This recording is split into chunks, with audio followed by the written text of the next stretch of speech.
C'est une image pour les livres d'histoire. Le leader suprême de la Corée du Nord s'avance vers son homologue du Sud. Les deux hommes échangent une poignée de main chaleureuse de part et d'autre de la ligne de démarcation.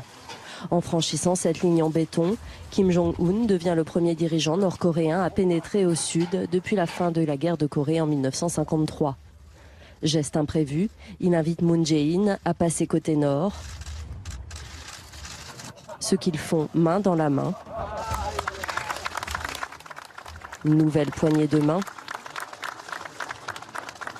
avant de repasser côté sud.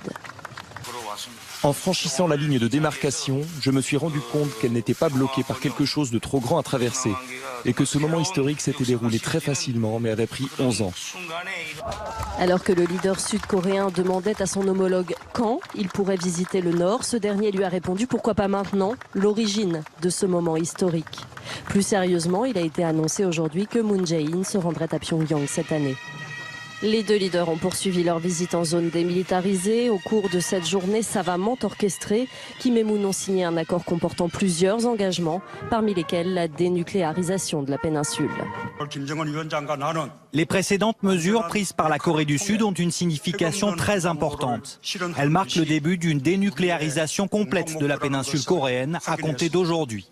Je déclare clairement que les deux Corées vont étroitement coopérer pour parvenir à cet objectif.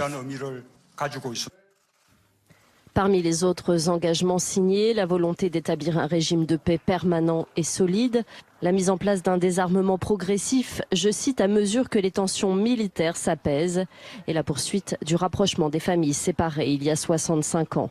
Pleine de symboles, cette journée s'est achevée par cette accolade plus que chaleureuse entre les deux leaders.